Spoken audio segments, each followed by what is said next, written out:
Aerovía, tu podcast de aviación en español. Con Mikel Alcázar. ¿Qué tal? Saludos, ¿cómo están? Sean bienvenidos una semana más a Aerovía. Ha sido un fin de semana interesante para seguir la actividad en el sector.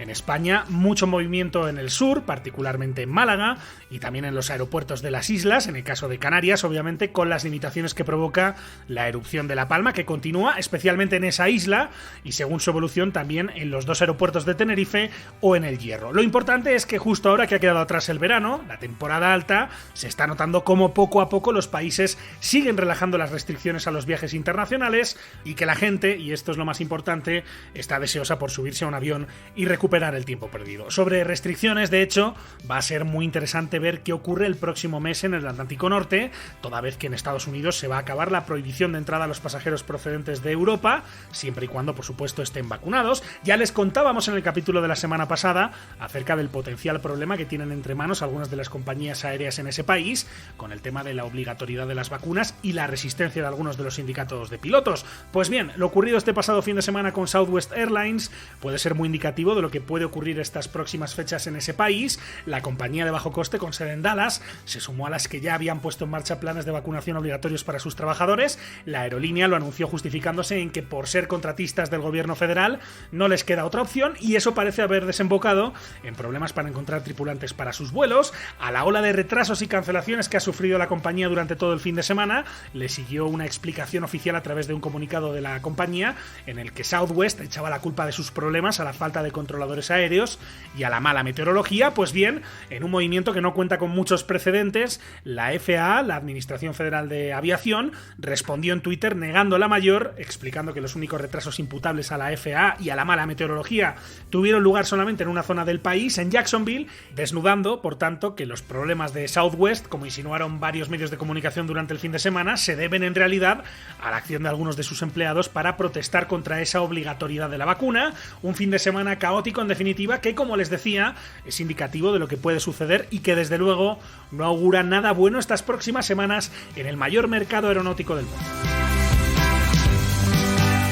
También en Estados Unidos, en Boston, tuvo lugar la Asamblea General Anual de la IATA, la Asociación del Transporte Aéreo Internacional, donde las compañías aéreas volvieron a mostrar su rechazo a las restricciones gubernamentales que siguen limitando la recuperación del sector en algunos países, si bien, como explicaba antes, el panorama sigue mejorando prácticamente semana a semana. En todo caso, uno de los grandes titulares que dejó esta reunión es la aprobación de una resolución para conseguir cero emisiones netas de CO2 en 2050, un compromiso, según explicaba la propia IATA, en línea con el objetivo del Acuerdo de París de no sobrepasar el aumento de 1,5 grados de la temperatura del planeta. El director general de la IATA es Willie Walsh. Estoy realmente encantado, decía el dirigente, de que la industria haya hecho suyo el compromiso de cero emisiones netas para 2050. Sabemos que va a ser difícil. Creo que el debate en esta asamblea demuestra que es una tarea desafiante para la industria, pero eso significa que ahora podemos tomar una posición mucho más fuerte porque tenemos un objetivo creíble y un camino viable para conseguirlo.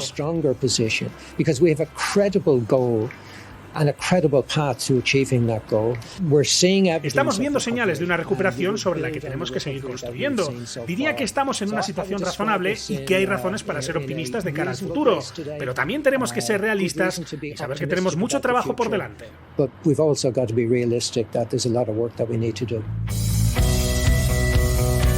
Y hoy en Aerovía recordamos que este martes se celebra el 12 de octubre, es la fiesta nacional de España, tradicionalmente el Día de la Hispanidad, y para los que somos aragoneses es por encima de todo el Día del Pilar, y esto sin duda va a marcar este capítulo. Vamos en primer lugar a conocer cómo está siendo el estreno de los NH90 españoles en misión internacional, concretamente en Mali, en una nueva edición de Vuelo Estacionario, nuestra sección dedicada al sector de los helicópteros, y en la segunda parte de este capítulo vamos a tener a 9G, la sección de Aerovía dedicada a la aviación militar, en la que vamos a saber más sobre cómo es la labor del Ejército del Aire para acercarse a la sociedad de la mano de dos miembros de su oficina de comunicación. Así que, sobre todo esto y más, hablamos a continuación en este capítulo número 56 de Aerovía. Con la colaboración de hispaviación.es, aviación, drones y espacio por y para profesionales.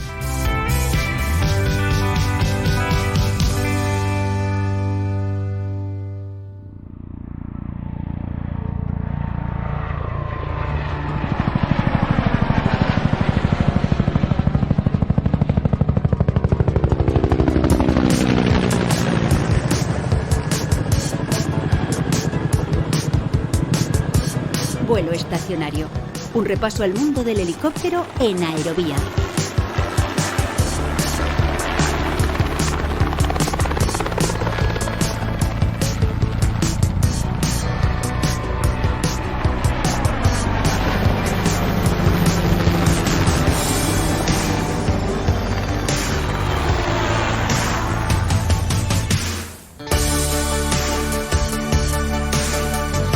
Una nueva edición esta semana en Aerovía de Vuelo Estacionario, nuestra sección dedicada al mundo del ala rotativa, donde como siempre saludamos a nuestro experto en helicópteros, a Francisco Francés Torrontera. Hola Paco, ¿cómo estás? Bienvenido a Aerovía. Hola, buenas tardes, Miquel. Encantado de saludarte, Paco. Esta Igualmente. Es una semana especial, es la semana del 12 de octubre, la Fiesta Nacional de España, una fecha especialmente significativa para los militares y más todavía para aquellos que se encuentran sirviendo lejos de España, así que vamos a arrancar este capítulo visitando uno de esos lugares en los que están desplegados nuestros soldados y en concreto, Paco, nos vamos a marchar a Mali. Cuéntanos quién está por allí. Pues sí, en Mali el Ejército de Tierra tiene actualmente desplegado un contingente en la denominada EUTM Mali, con la misión, es una misión de mentorización de las fuerzas malienses. Se está trabajando en colaboración con ellos pues, para mentorizarlos.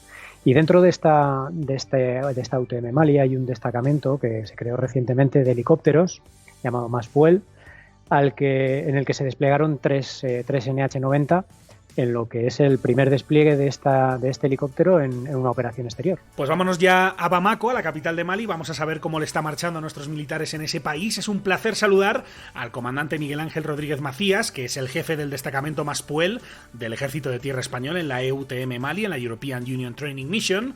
Comandante Rodríguez Macías, ¿cómo está? Bienvenido a Aerovía. Pues muy buenas tardes y es un placer estar con ustedes en frecuencia. Todo muy bien y con mucho trabajo, pero muy bien. Muy bien, encantado de saludarle, comandante, en esta antesala de una fecha especial como la del 12 de octubre. Enseguida le voy a preguntar por eso, pero en primer lugar, cuéntanos, por favor, cómo les está marchando por allá, qué tal está yendo a las FAMET en Mali. Pues la verdad que desde nuestra llegada el 21 de junio, hemos cumplido recientemente 3 meses aquí en zona de operaciones.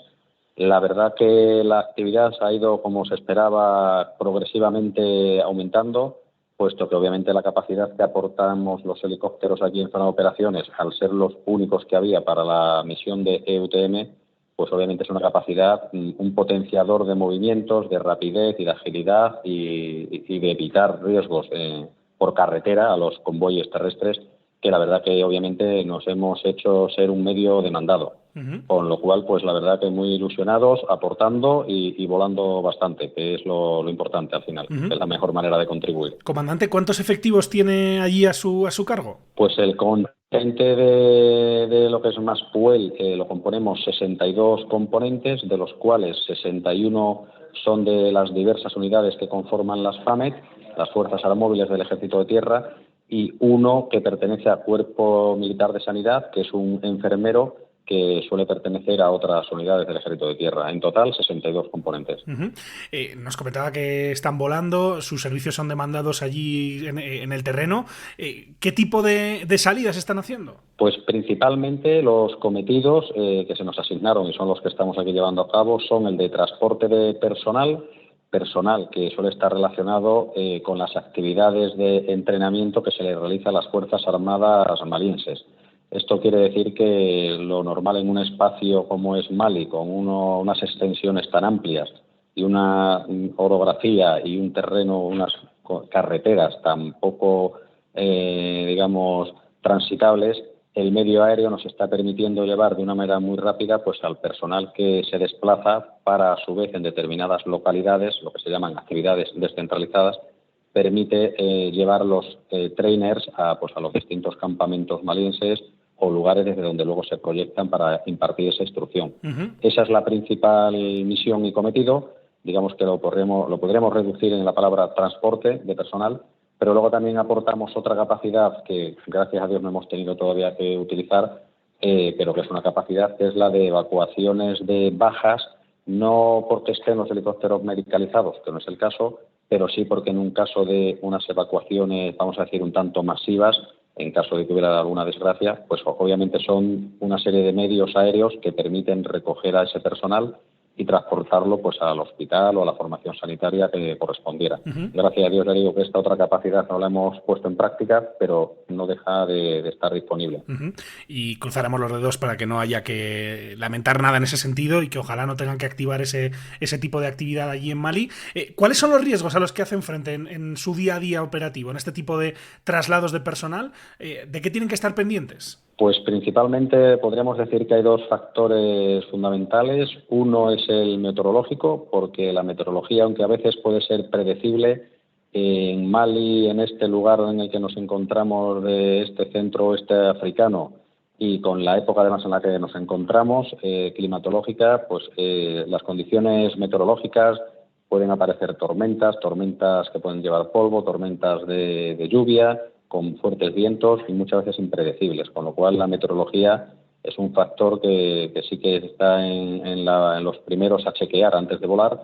Y luego, obviamente, al ser un escenario pues como es Mali actualmente, pues siempre la incertidumbre de la posible presencia, obviamente, pues de grupos armados terroristas que pudiera haber en el escenario y que de algún modo pues pudieran afectar a las operaciones de los vuelos. Por eso diríamos, ya digo, meteorología y la incertidumbre de esa presencia de grupos armados.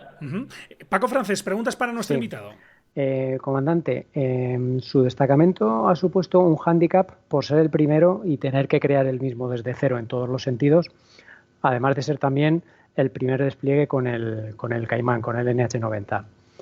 En este sentido, ¿cómo se ha desarrollado esta labor de iniciar este primer destacamento? ¿Cuáles han sido los objetivos a superar y para afianzarse y asentarse en el destacamento como tal? Pues efectivamente, como bien dice, yo lo defino en una frase corta y breve, y es que al ser el primero en el que se despliega este helicóptero, al ser el primer destacamento en el que lo que son las FAMED despliegan en África en una misión con UTM, yo lo resumo en la frase de que esto ha sido todo un reto que comenzó ya, va a ser ahora un año, donde en mi caso, como jefe de operaciones de FAMED, allá por octubre del año pasado, comencé en el diseño de las capacidades, tanto tácticas como logísticas, que iban a participar en lo que sería esta misión.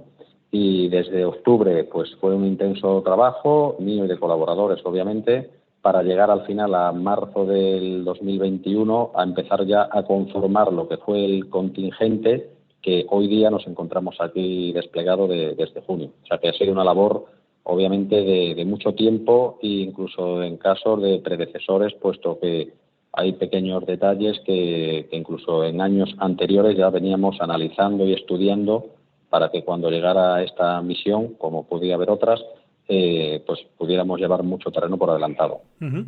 Ustedes, comandante, están en el aeropuerto, ¿no? En Bamako están allí instalados. Afirmativo, nos encontramos en el aeropuerto de Bamako, lo que yo llamo cariñosamente, por aquello de las nostalgias que tenemos los españoles, es como nuestra T4, nos encontramos en un extremo del aeropuerto y el lugar en el que nos encontramos tiene, digamos, dos zonas diferenciadas pero anexas.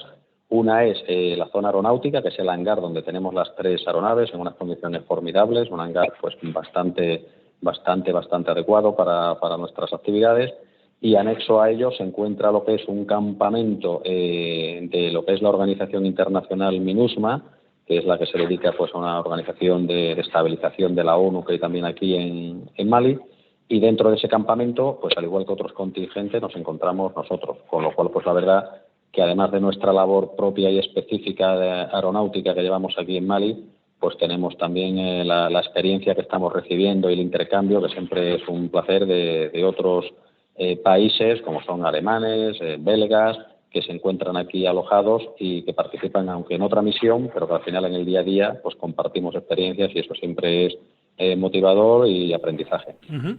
Del aeropuerto salen, obviamente, para las misiones, pero luego en lo que es la capital, ¿pueden hacer algo de vida o básicamente están ahí en la T4 y no salen de ahí? Afirmativo. Aquí, por las circunstancias que hay entre lo que es la cuestión COVID, que aunque en el campamento y en nuestra circunstancia, gracias a Dios, no hemos tenido ningún caso, pero lo que es, digamos, vida no es más allá de lo que es la zona del campamento y el hangar. Uh-huh.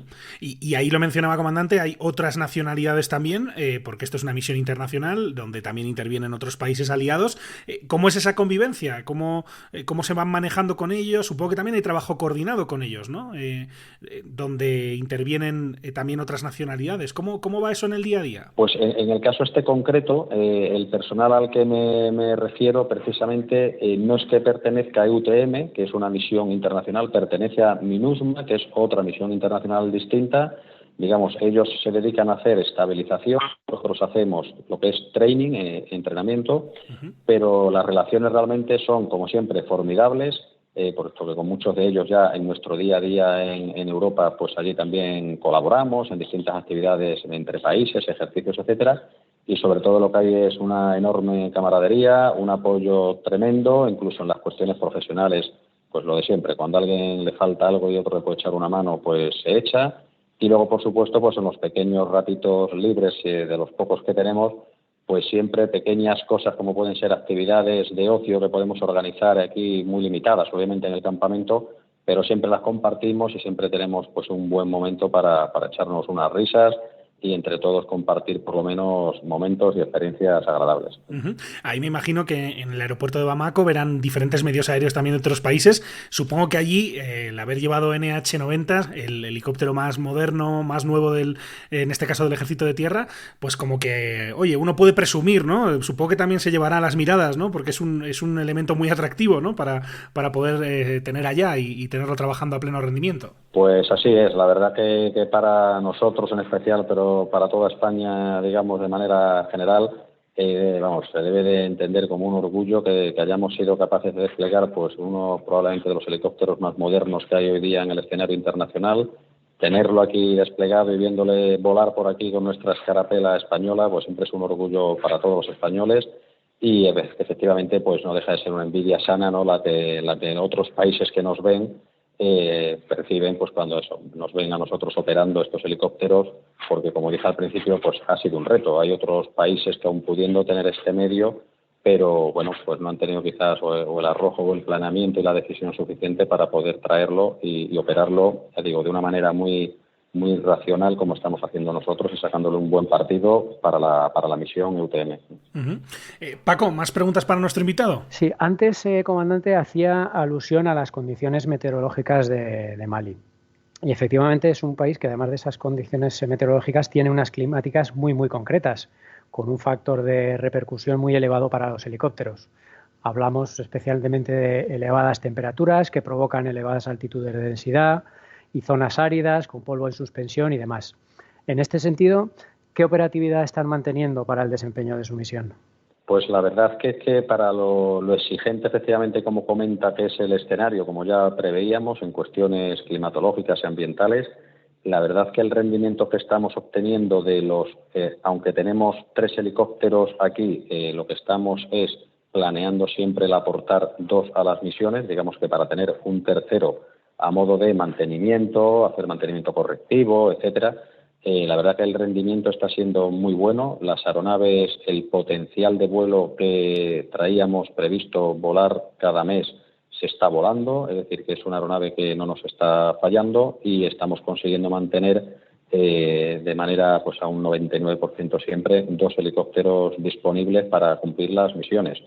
La climatología efectivamente hace mella, pero bueno, pues intentamos minimizar ese impacto en las aeronaves, que muchas veces nos acordamos de ellas obviamente, pero también luego en las tripulaciones que van a bordo dentro, que también padecen al final las altas temperaturas, equipados con equipos de vuelo, casco, etcétera. Pues intentamos evitar por un lado el buscar horarios que sean lo menos calurosos posibles, y si es que la programación de la misión lo permite, y luego aparte también pues limitando la carga obviamente que tratamos de llevar a bordo. Digamos que intentamos llevar margen de seguridad, que eso ante todo es lo principal, porque las operaciones se tienen que realizar con seguridad, e intentamos siempre dejar un buen margen de seguridad, limitando el peso y reduciéndolo de la carga que llevamos a bordo, de tal manera que la maniobrabilidad y las performances del helicóptero pues no las llevamos nunca al máximo extremo para evitar pues que tengamos que lamentar alguna desgracia material o personal. Uh-huh. Que supongo que es importante en estos casos también, no solo cuidarse ustedes, evidentemente, que es lo más importante, también cuidar estos aparatos que son nuevos y que están desplegados en una zona tan compleja como explicaba Paco en su pregunta. En este caso, ¿les está apoyando de alguna forma? ¿Reciben algún tipo de apoyo técnico por parte del fabricante? Pues efectivamente, con esta nueva, digamos, era de helicópteros, en el caso de productos de Airbus, en este caso Airbus Helicóptero España, efectivamente tenemos un acuerdo de asistencia técnica, que incluye desde, digamos, el día a día de asesoramiento técnico, envío de datos para que ellos puedan hacer diagnosis del estado de las aeronaves, desde ese que sería, digamos, lo más básico y que lo hacemos de manera pues frecuente, hasta el posible apoyo de que si tuviera que hacerse alguna tarea o reparación, vamos a decir, de mayor calado, poder desplegar incluso algún equipo personal desde territorio nacional pues para complementar a mi unidad de mantenimiento que tengo aquí y poder llevar a cabo pues la tarea, digamos, que fuera. O sea que sí que existe esa posibilidad y ya digo, es el modo más o menos básico del día a día, eso sí que lo venimos manteniendo, recibiendo datos de diagnosis del estado de las aeronaves. Uh-huh. Queremos exprimir al máximo esta comunicación con Bamako, que ya va terminando, pero quiero dejar que Paco también vuelva a incorporarse para hacer otra pregunta. Paco. Sí, ahora que estamos hablando, has preguntado, Miquel, sobre el apoyo del fabricante. Yo le quería preguntar al comandante, que me hace una alusión a que recientemente se ha aprobado un presupuesto destinado a la adquisición de equipos y sistemas para la seguridad y el mantenimiento, así como para la adecuación de determinados componentes del helicóptero para operar en entornos áridos como es ese de Mali, ¿no? ¿Está previsto iniciar los trabajos para aplicar estas mejoras y adaptaciones en los helicópteros ahora o se tienen ya los equipos o se programan para un posterior destacamento? No, pues como bien dice, efectivamente, esas medidas que para nosotros era un factor obviamente importante, precisamente para preservar las aeronaves lo máximo posible, ya lo iniciamos en su momento y estamos ahora mismo en proceso de pasar en breve a completarlo. Ahora mismo, a día de hoy, los tres pilares, vamos a decir así, que comprenden lo que es ese kit que llamamos kit antierosión del NH90. Uno de ellos es la sustitución de las ruedas del tren de aterrizaje por unas que, digamos, para que nos puedan entender, son más duras, más resistentes a la irregularidad, degradación y lo pedregoso, digamos, de las zonas en las que a veces nos corresponde tomar. Eso ya está implementado en los tres helicópteros que tenemos aquí. Otro que es la instalación de un filtro en la unidad de potencia auxiliar, que es la que da corriente de manera genérica a la aeronave desde el momento que se van a hacer la puesta en marcha de motores, pues ese sistema lleva un filtro también especial para no verse contaminado. Ya digo, estos dos elementos ya los tenemos instalados y en breve vamos a empezar ya, muy probablemente la semana que viene, con la instalación ya de lo que sería en el perfil de las palas, lo que es el borde de ataque de las palas, un sistema antierosión que consiste pues en la fijación de unas especies de bandas adhesivas, por decirlo de algún modo, que lo que van a hacer es retrasar y mitigar el desgaste del borde de ataque, porque obviamente el ambiente en el que nos encontramos pues es un ambiente siempre más contaminado pues por partículas de polvo, obviamente, dado las características del terreno en el que nos encontramos. O sea que en breve tendremos ya por fin todo lo que son los tres pilares de este kit antierosión instalados. Uh-huh. Comandante, como piloto, ¿qué opinión tiene de lo que es la misión? Estamos hablando mucho del calor, del polvo en suspensión. ¿Diría que es de lo más exigente que se puede hacer siendo piloto de helicópteros, en este caso en las Fuerzas Aeromóviles del Ejército de Tierra? Pues efectivamente, sin hacer comparaciones que a veces con otros escenarios pueda crear en compañeros, puesto que todas las misiones, cada una, cuando uno se sienta en una cabina de vuelo, asume sus riesgos y puede entender sus incertidumbres de una manera, digamos, muy particular, pero efectivamente esta misión ahora mismo ha supuesto todo un reto que a día de hoy la verdad que estamos llevando sobremanera, no solo porque lo diga como jefe de la unidad, sino porque es el sentir de toda la organización de UTM.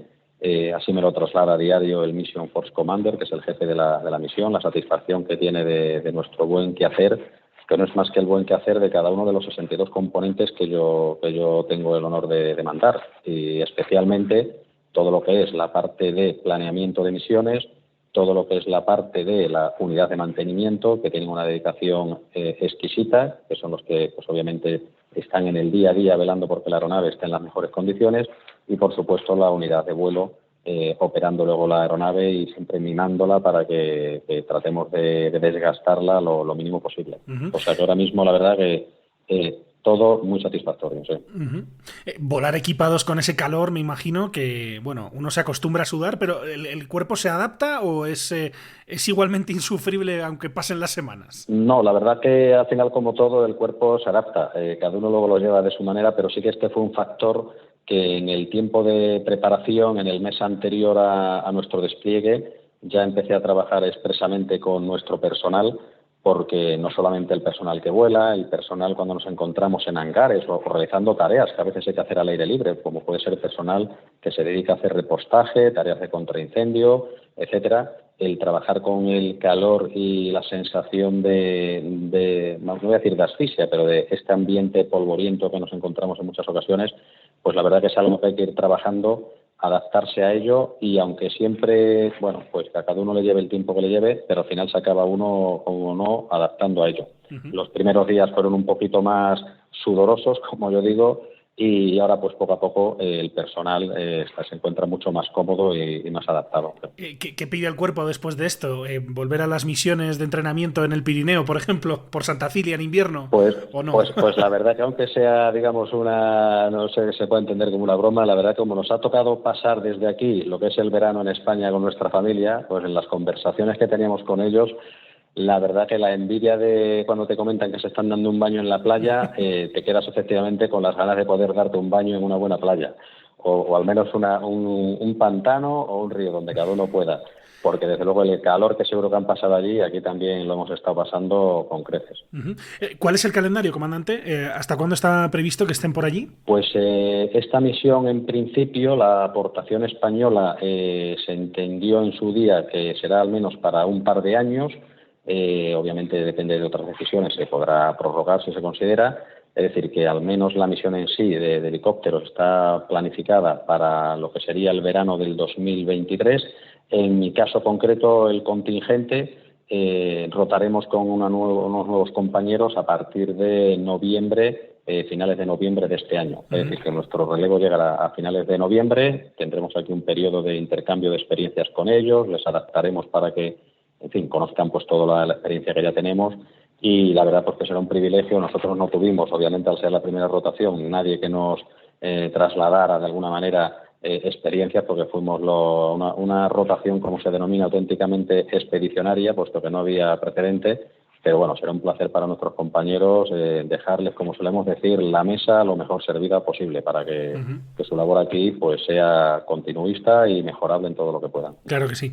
Y termino ya, comandante, van a ser ustedes también los primeros que van a vivir allí el 12 de octubre, ¿no? Que es una fecha evidentemente muy importante. ¿Qué tienen previsto? ¿Qué van a hacer? Pues para el 12 de octubre, como efectivamente bien comenta usted, es un día que allá donde estemos, aquí lo vamos a celebrar, como hemos hecho y es tradición siempre, por lo menos entre españoles y militares, al igual que el 23 de junio, aun estando aquí ya, celebramos también el aniversario de las Fuerzas Aeromóviles del Ejército de Tierra de una manera pues sencilla y austera, el contingente. Obviamente el 12 de octubre todo el contingente español que se encuentra en Mali va a llevar a cabo una serie de actos, cada uno en sus localidades donde nos encontramos ubicados, y obviamente no solo haciéndolo para disfrute del propio personal español, sino invitando al resto de contingentes que se encuentran de otras nacionalidades y darle cabida y visibilidad pues al orgullo que nos da para todos poder celebrar un 12 de octubre allá donde nos encontremos, en nuestra patria o en cualquier zona de operaciones donde estemos. Con lo cual pues será un día obviamente de celebración no solo para nosotros, sino también para otros contingentes que se encuentran junto a nosotros aquí.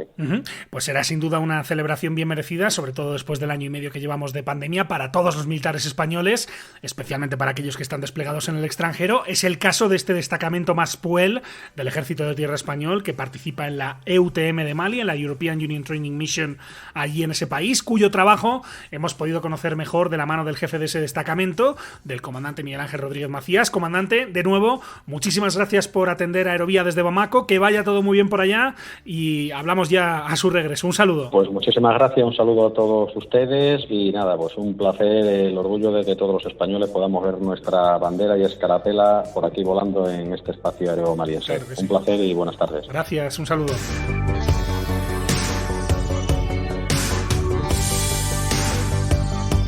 La entrevista con el comandante Miguel Ángel Rodríguez Macías, Paco, que grabábamos justamente un par de días antes de que se hiciera público en las redes sociales que uno de los helicópteros del Ejército de Tierra en Mali había sufrido una avería, lo cual me imagino que tiene fácil solución, ¿no? Que es simplemente reparar el helicóptero tan pronto se pueda, ¿no? Sí, vamos a ver, efectivamente, las reparaciones en función del calibre que tengan se pueden reparar en zona o hay que enviar el helicóptero de nuevo a España. Pero bueno, en cualquier caso, las averías surgen cuando se está operando, cuando se está trabajando, cuando se está llevando a cabo la misión y más si cabe en un país como Mali con un entorno complicado climatológicamente para las operaciones con helicópteros. Uh-huh. Pero bueno, en cualquier caso es normal que cuando se trabaja con máquinas, con vehículos, sufran averías y se atiendan, se reparan y se sigue operando. Y sobre todo que sean averías que no sucedan en vuelo y que no provoquen males mayores, ¿no? Que al final es siempre lo más importante. Pues ha sido una visita que hemos querido hacer y que hemos querido emitir en esta semana tan especial para nuestros militares. Vamos a seguir hablando ahora del 12 de octubre, pero dejamos aquí lo que tiene que ver con los helicópteros, dándole las gracias como cada edición de Vuelo Estacionario a nuestro colaborador, a nuestro experto en helicópteros, a Francisco Frances Torrontera. Paco, un placer, hablamos muy pronto, gracias por todo. Igualmente, un abrazo.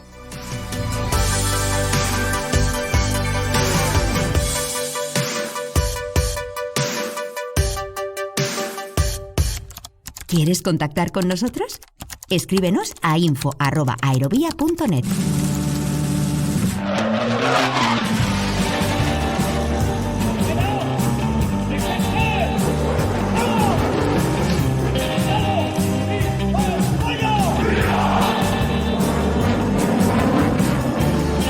A9Gs, la aviación militar vuela en Aerovía.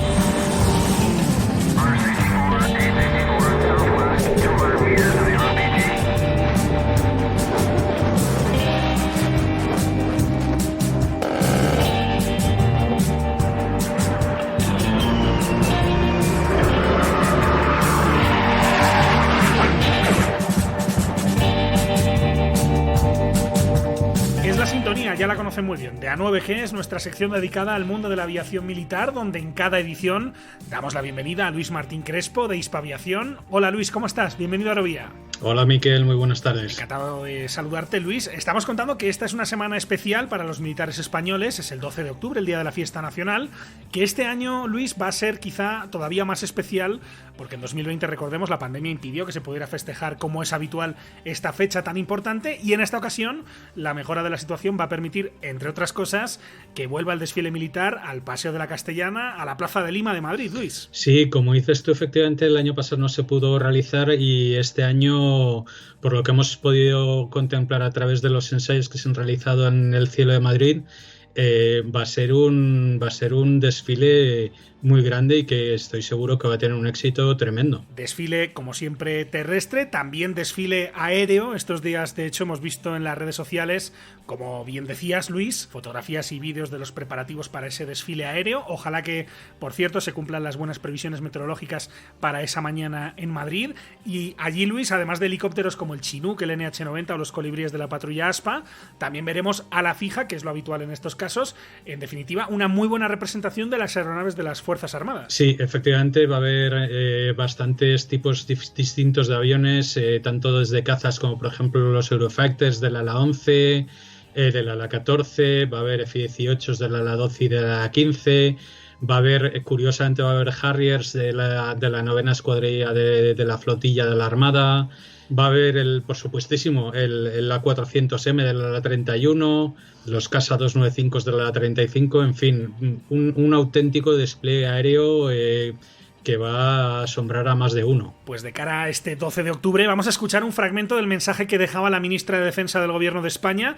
Escuchamos lo que decía Margarita Robles. Una vez más, las Fuerzas Armadas estarán al lado de los ciudadanos, como lo han estado durante la pandemia, como lo han estado en los procesos de rastreo, como lo han estado en las grandes tragedias como ha sido Filomena o en este momento lo que está ocurriendo en La Palma, en esa evacuación heroica e histórica que hicieron en Afganistán. Estas son nuestras Fuerzas Armadas, hombres y mujeres preparados, solidarios, generosos. Para ellos, como para todos nosotros, el Día de la Fiesta Nacional es un día muy importante que nos hace orgullosos de sentirnos españoles, de España, este gran país que tiene que tener un protagonismo en Europa y en el mundo. Y una parte muy importante de ese protagonismo lo van a jugar sin ninguna duda, como lo hacen siempre, los hombres y mujeres de nuestras Fuerzas Armadas. Pues en esta semana tan especial queremos conocer cómo es el trabajo que se hace en la Oficina de Comunicación del Ejército del Aire, y es por eso que hemos invitado a dos de sus integrantes para que nos puedan contar cómo es el trabajo entre bambalinas, cómo es el esfuerzo que se hace desde el Ejército del Aire para acercar su trabajo a la sociedad. Saludamos en primer lugar a Alfredo Muñoz, que es ingeniero web de la Oficina de Comunicación del Ejército del Aire. Hola Alfredo, ¿cómo estás? Bienvenido a Aerovía. Hola. Un placer. Y también saludamos a José Luis Grau, que es periodista de la Oficina de Comunicación del Ejército del Aire. Hola José Luis, ¿cómo estás? Bienvenido a Aerovía. ¿Qué tal? Encantado de estar aquí con vosotros. Encantado de saludarte también, José Luis. Me imagino que el trabajo en la Oficina de Comunicación no se detiene, no para en ningún momento, pero quiero pensar que ahora un poco más tranquilos después de lo que fue ese tramo final de agosto en el que hubo muchísima actividad con todo lo que sucedió en Afganistán. Creo que lo pudimos comprobar cualquiera de los periodistas que en algún momento os contactamos para solicitar vuestra ayuda. Me imagino que fueron días inolvidables, pero al final días también de muchísima actividad, ¿no? Pues sí, la verdad es que fueron días de mucha actividad y además un poco nos pilló bastante de sorpresa, no desprevenidos, porque cuando se empezó con la operación que se ha venido a llamar Operación Neo, de empezar a ir diversos países a sacar de allí a refugiados afganos, a antiguos colaboradores nuestros y gente de la embajada, decía que aunque ya se sabía que íbamos a ir para allá, pero los acontecimientos se precipitaron luego de una manera muy rápida, valga la redundancia, porque los talibanes iban cogiendo territorio muy rápidamente, llegaron muy pronto a Kabul y entonces los propios aviones tuvieron que despegar con dos días antes de lo que estaba previsto, y es lo mismo que nos pasó a nosotros. Enseguida empezamos a recibir un aluvión de solicitudes de medios de comunicación que querían tener acceso a compañeros, a militares que estaban allí en pleno campo realizando las operaciones de rescate, y claro, eso no podía ser. O sea, ellos querían entrevistas y en principio se denegaba todo porque estaban trabajando y no se podía hacer nada. En un principio la labor se realiza en coordinación con el Ministerio de Defensa. Digamos que la Dirección de Comunicación del Ministerio de Defensa es la que lidera la comunicación con todos los medios, y nosotros estamos de apoyo a ellos. Todo lo que necesitan lo ponemos a su disposición. Uh-huh. Ahí, José Luis, me imagino que el material que enviaban los compañeros que estaban sobre el terreno era muy valioso, ¿no? Y de hecho, creo que fue el 19 de agosto que una foto del Ejército del Aire, o en este caso del Ministerio de Defensa, fue portada en un periódico tan prestigioso como The New York Times, The Washington Post. Me imagino que ese material, eso que os iba llegando desde allá, lo dicho, en unas circunstancias como las que vimos en estas semanas, tenía un valor impresionante, ¿no? Muchísimo, y además los medios nos demandaban todo ese tipo de imágenes que tenían que pasar un filtro a través del Ministerio de Defensa. La directora de comunicación tenía que ver todas las imágenes que salían de allí, lo compartía con una serie de personas y tal, y luego se hacían públicas. Pero sí, como tú dices, eran imágenes muy valiosas. El haber salido en la portada de este periódico que dices, la verdad es que es un hito para nosotros. Podemos presumir de que hemos sido portada en alguna ocasión de ABC, hemos sido portada del País por diversas cosas que hemos hecho, pero nunca habíamos llegado tan lejos. La verdad es que fue una sorpresa para nosotros. Uh-huh. Ahí, por ejemplo, José Luis, me imagino que los soldados, quienes están allí, toman esas fotografías con el móvil, ¿o había alguien que tenía la encomienda específica con una cámara profesional de tomar imágenes? ¿Cómo se consigue algo así, por ejemplo? Eso es todo hecho con móvil. Ten en cuenta que se trataba de sacar al mayor número de personas posible. Entonces, si tú ahí metes 2 cámaras o un cámara de televisión y un cámara de fotos, estás impidiendo que salga más gente que se tiene que sacar de allí.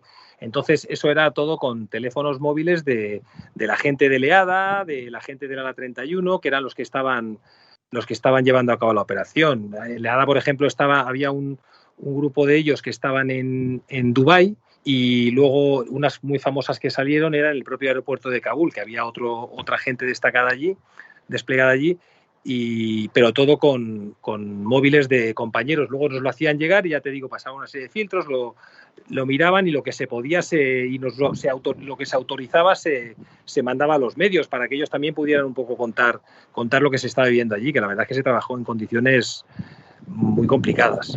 Y también nosotros le pedíamos compresión a los compañeros periodistas, porque se lo decíamos, si esta gente se está jugando la vida. La semana siguiente, que ya se acabó la operación, sí que atendimos a entrevistas en muchísimos medios de comunicación, pero poco a poco hemos tenido que ir parando porque esta gente también tiene que descansar. Claro. Ya te digo que han sido 7 días de operación, 24 horas, y de mucha tensión, de mucho estrés, y luego durante 2, 3, 4 días atendiendo a medios. Entonces hemos tenido que parar un poco, y yo creo que es comprensible. Desde luego, y aquí pudimos ser además afortunados y escuchar el testimonio de 2 de esos militares. Si no lo han escuchado, por cierto, lo emitimos en el capítulo 52 de Aerovía. En aquellas fechas, lo estaba diciendo, muchas solicitudes de muchos medios para, al final, una población reducida, que fue la de los militares que estuvieron allí en Afganistán, ¿no? Sí, es eso, hay muchas solicitudes, van saliendo en unos medios y en otros, en teles generalistas sobre todo, que son a las que más acceso tiene todo el mundo, y ven que salen pilotos contando su experiencia, pilotos de la 31, algún mecánico o gente de Leada, que son los que daban seguridad a los aviones. Gente también de la UMAER, la Unidad Médica de Aeroevacuación, o de la UMAAD, que son los que medicalizaron uno de los A400 que estuvieron operando allí. Entonces eso, pues todos los medios quieren tener a esta gente para entrevistarles. Además, se daba el caso también que tuvimos también que filtrar un poco que un mismo programa de televisión, por ejemplo, te pedían, por un lado, diversas personas de ese programa te pedían hasta 3 o 4 entrevistas distintas. Decían, mira, por favor, es que no podemos. Además, la gente que había estado allí nuestra eran los que eran, y todos querían a los mismos. Entonces era un poquito complicado, sí. Desde luego cualquiera se imagina pues el vendaval, ¿no?, de solicitudes que hubo en aquella época. Hablamos de, pues eso, el final del verano, inicios de septiembre, en una misión histórica que tuvo la atención de todos los medios, también del ámbito internacional, por todo lo que ocurrió en Kabul. Le quiero preguntar también a Alfredo, pues cómo se vivió aquello en las redes sociales, si fueron también días de máxima actividad. Efectivamente, hemos tenido un pico informativo, y bueno, se puede considerar que el propio Ejército del Aire es un medio de comunicación, ¿no? Es el medio de comunicación oficial que está en nuestra oficina. Entonces, pues sí, hemos tenido un pico informativo bastante alto. Voy a dejar que Luis Martín Crespo también se pueda sumar a esta conversación. Luis, preguntas para nuestros invitados. Hola, muy buenas. Yo sobre todo quería saber un poco, hablando de las redes sociales que menciona Miquel, un poco qué tipo de respuestas soléis encontrar en vuestras publicaciones. ¿Cómo es la reacción a lo que se publica desde el Ejército del Aire? Bueno, pues tenemos la suerte que nuestros seguidores son bastante fieles, y las respuestas suelen ser positivas. No encontramos apenas reacciones negativas, y entonces se puede considerar que en las redes sociales somos una gran familia. Sí, que en ocasiones las utilizan para hacer algún tipo de protesta contra las Fuerzas Armadas, contra el Ejército del Aire o contra determinadas políticas del Ministerio de Defensa, pero como dice Alfredo, normalmente son gente súper fiel. Además, bueno, conocemos algunos ya por el nombre que hacen un feedback constante a todas nuestras publicaciones. La verdad es que bastante sorprendente. Y me imagino que a veces es inevitable, ¿no?, sobre todo en las redes sociales, verse envuelto en alguna polémica, y más si tienen tintes políticos. En esos casos, ¿cómo se capea el temporal? Nosotros, la verdad, ahora que Alfredo dé su opinión, la verdad es que polémicas nosotros las justas, ¿eh? Tenemos muy claro lo que podemos comunicar y lo que podemos contar, y no entramos más. Luego sí que podemos comentar con los seguidores en los comentarios y tal determinadas cosas, pero bueno, cuando alguien sale con una, como se dice, salida de pata de banco, bueno, pues ya está, ¿sabes? No solemos entrar en ese tipo de cosas. Efectivamente. Yo creo además que las noticias falsas y la desinformación se diluyen en el tiempo y no tienen apenas repercusión. Y además, muchas veces son los propios seguidores los que, cuando alguien intenta hacer ruido a través de las redes con cosas que no tienen nada que ver con lo que hemos publicado, los que ellos mismos les contestan a esta gente que intenta, digamos, distorsionar un poco, ¿sabes? Entonces, muchas veces, digamos que nuestros propios seguidores nos hacen un trabajo que a lo mejor podría ser un poco raro o desagradable por nuestra parte, que claro. que ya te digo que no entraríamos al trapo. No podemos, no debemos. Desde luego, completamente comprensible. Os quería también preguntar, José Luis, Alfredo, por iniciativas como esta que escuchamos a continuación. Ahí le tenemos, nos cruzamos otra vez, tiramos a por él. Vamos, aguanta.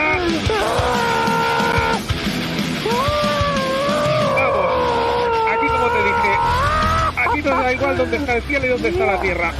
No veo nada. Estoy jodido ahora, ¿eh? Se me ha ido la sangre a la punta del pie, tío. Ha habido un momento que veía negro. Los párpados se me caían, la mandíbula a los pies, tío. Ha sido lo más bestia que he hecho en mi vida. Este que habla ahora es Pedro Martínez de la Rosa, el expiloto de Fórmula 1, que se subió a un caza y pudo vivir lo que viven los pilotos de combate. Fue un vídeo viralizado que publicó DAZN España, que obviamente en las redes sociales del Ejército del Aire todos lo pudimos ver. Así que os pregunto, ¿cómo se plantean y ejecutan este tipo de iniciativas y cuál es su objetivo? Bueno, en este caso fue promovido esta iniciativa por la propia productora de Movistar, que es donde está Pedro Martínez de la Rosa y Liborio García, que es el que contactó con nosotros. Además, curiosamente, Liborio García no hace muchos años, trabajaba en Antena 3, pidió montar un F-18 y se montó con nosotros un F-18 y la verdad lo pasó bastante mal. Mucha gente se acuerda de eso. Sí. Entonces él se acordó de aquello y retomó y pidieron lo de Pedro Martínez de la Rosa. Nosotros vimos una buena oportunidad de también aprovechar ese tirón que tiene la Fórmula 1 y que tiene Movistar y que tiene este piloto, y entonces pues lo decidimos colaborar de la mejor manera posible.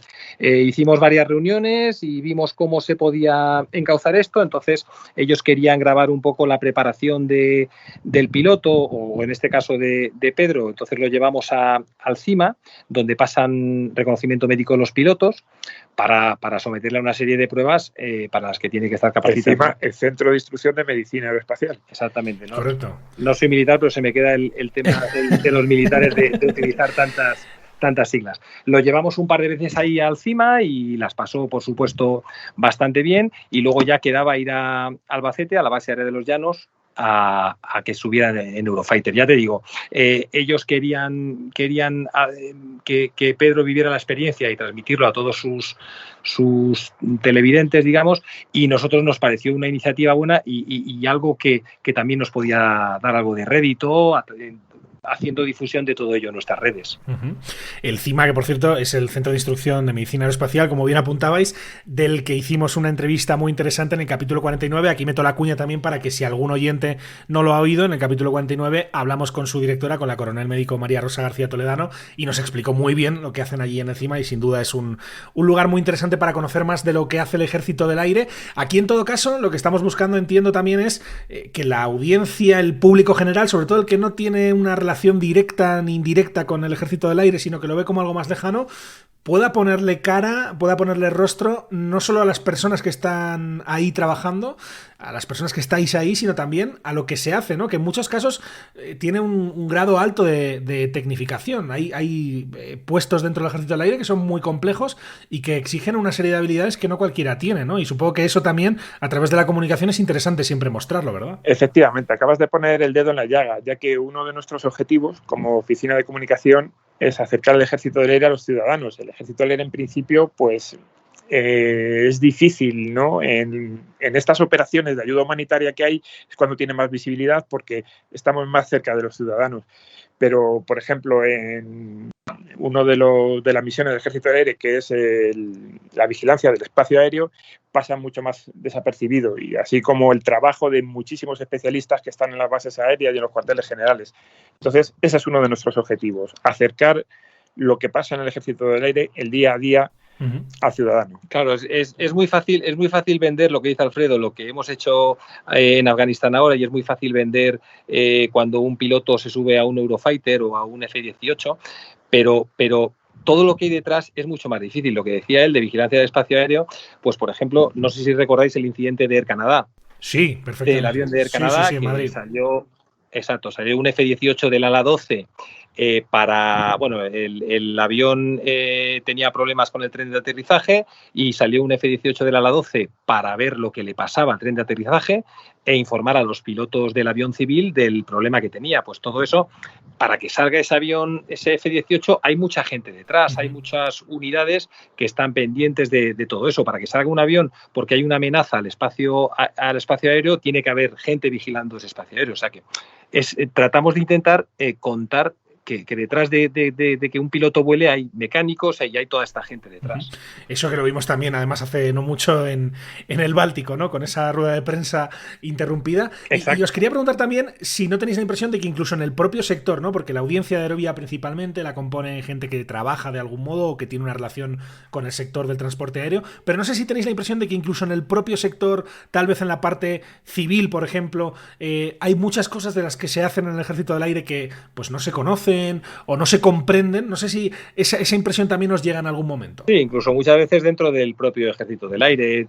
Es una asignatura pendiente que tenemos un poco nosotros, que es la comunicación interna, intentar, aunque hacemos y intentamos cuidar mucho eso, pero intentar que todos dentro del Ejército del Aire conozcan toda la misión. Y lo que dices también, sí, en efecto, muchas veces hay mucho desconocimiento. Es que es muy fácil quedarse con la espectacularidad, cambiando de asunto. Los apagafuegos, pues los ves trabajando y ves a los pilotos y es la leche, pero es que en realidad con los pilotos también hay un mecánico volando que se la está jugando igual que ellos y luego toda la preparación que ello conlleva, todo lo que hay detrás en la unidad, todo lo que hay en un destacamento durante toda la campaña de verano. Sí, es lo que intentamos, que se conozca lo que todavía no hemos a lo mejor conseguido. Luis, vamos cerrando. Sí, al respecto de lo que estabais hablando, me ha surgido una pregunta al respecto de la línea entre lo confidencial, lo público, lo que se puede decir, lo que no. ¿Eso cómo lo gestionáis? ¿Cómo se gestiona esa línea entre lo confidencial y lo que se puede publicar en sí? Pues nosotros publicamos, o sea, lo que podemos contar es lo que conocemos. Lo confidencial muchas veces ni siquiera a nosotros mismos nos llega, ¿vale? Nosotros nos ocupamos de opinión, o sea, de comunicación pública, de opinión pública. Entonces, sí que puede ser que en algún momento determinado veamos algo, nos llegue algo que no se pueda contar, pero no suele ser el caso, ¿eh? Quiero ir cerrando ya esta entrevista con una pregunta que creo que también está muy a la orden del día a la vista de los acontecimientos de estas últimas semanas, donde hemos visto una operación de los países aliados en Afganistán. A nivel de comunicación, por ejemplo, ¿también se coordina la comunicación con los ejércitos de otros países? No mucho. Yo diría que por nuestra parte puede haber algo de coordinación cuando se hace algún ejercicio. Sabes que cuando se hacen ejercicios a nivel ya multinacional con varios países OTAN o países aliados como el Ocean Sky, sí que puede haber en determinados momentos algún tipo de colaboración entre las oficinas de comunicación, pero no te creas que mucho, ¿eh? No te creas que mucho. El Ocean Sky lo organizamos nosotros, sí que es cierto, o el Ocean Sky, te digo, como puede ser otros ejercicios, o cuando vamos al Red Flag a Estados Unidos, que lo organizan ellos y tal, pero sí que hay coordinación ya más a nivel mando aéreo de combate y todo eso, pero ya en ese caso las oficinas de comunicación no suele haber, no suele haber mucho. Al Ejército del Aire yo creo que lo siguen muchos de nuestros oyentes, pero en todo caso, no sé si queréis recordar las redes sociales más importantes, al menos en las que hay perfil del Ejército del Aire, por si hay algún despistado que todavía nos siga. Pues sí, muchas gracias. Bueno, actualmente estamos en las redes, tenemos cuenta oficial del Ejército del Aire en las principales redes sociales, en Twitter, Instagram, Facebook, estamos en YouTube, en Flickr como repositorio de fotografías que se pueden descargar. Hemos empezado en Spotify y hemos empezado también a pinear en Pinterest para darle un poco más de relevancia al día a día y resaltar los valores de los aviadores. Y además estamos muy contentos de cómo estamos subiendo de seguidores en todas esas redes, porque nosotros fuimos el ejército que más tarde llegó a las redes sociales por diversas circunstancias, los que más tarde llegamos a Twitter, a Instagram y todo eso, y bueno, poco a poco vamos alcanzando en algún caso y superando y acercándonos a otros compañeros. Ya te digo, entrando un año largo después que ellos. Aportando datos, pues podemos decir que, por ejemplo, en Twitter, en Facebook, en YouTube y en Instagram pasamos ampliamente de los 100.000 seguidores. De hecho, en Twitter estamos más cerca de los 200.000. Y sí que presumimos, por ejemplo, en YouTube de tener el botón de plata, ¿no? No sé si conocéis que es el botón, es el premio que se da cuando pasas de 100.000 suscriptores.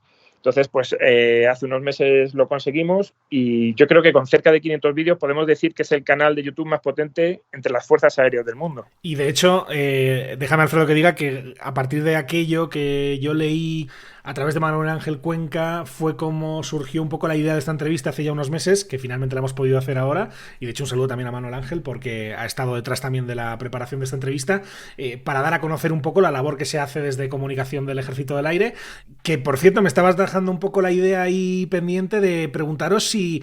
Oye, ¿competís un poco con el resto de colegas del Ejército de Tierra, por ejemplo, en números de seguidores? ¿Vais mirando por el retrovisor o hacia adelante a ver cómo va la cosa?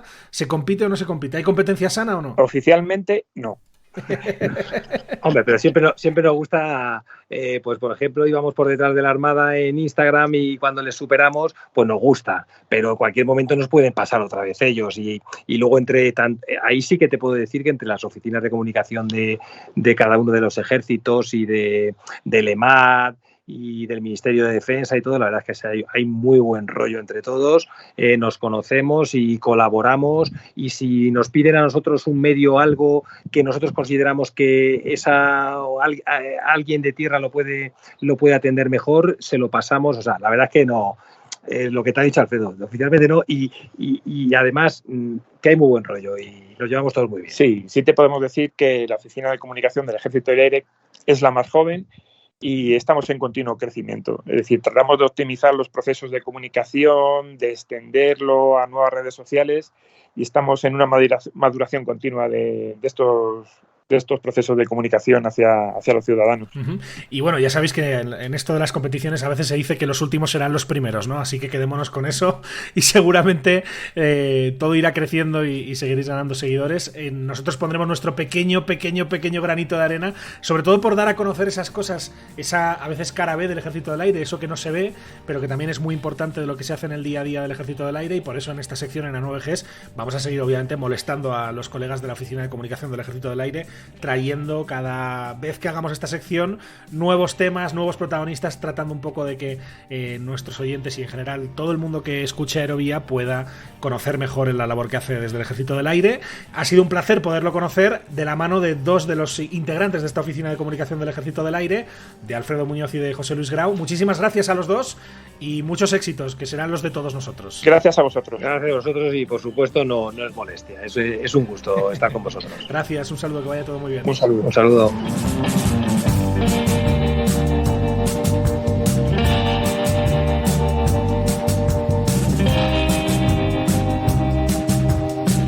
Esta es la entrevista que grabamos ya hace algunas semanas, que nos hemos guardado para este capítulo con motivo del 12 de octubre, con el que nos hemos querido acercar nuevamente al día a día de las Fuerzas Armadas. Lo hemos hecho primero en vuelo estacionario y después en A9Gs, en nuestra sección dedicada a la aviación militar, donde como siempre hemos contado con la participación de Luis Martín Crespo de Hispa Aviación. Luis, muchísimas gracias por todo, feliz descanso este martes y seguimos en contacto. Un abrazo. Gracias, Miquel, intentaremos disfrutarlo, sí señor. Gracias, un abrazo, hasta luego. Y así llegamos al final de este capítulo en Aerovía. La próxima semana más. Mientras tanto, recuerden que pueden encontrarnos en hispaviación.es, en www.aerovia.net, así como en facebook.com/aeroviapodcast, en los perfiles en las redes sociales de Hispa Aviación y también en nuestro perfil en Twitter, en Aerovia Podcast. Además, como siempre, les invitamos a suscribirse, si no lo han hecho ya, en cualquiera de las principales plataformas en las que se puede escuchar Aerovía, como Spotify, Apple Podcast, iVoox o TuneIn, donde sus comentarios y valoraciones nos resultan siempre de gran ayuda. Muchísimas gracias por estar ahí y hasta la próxima.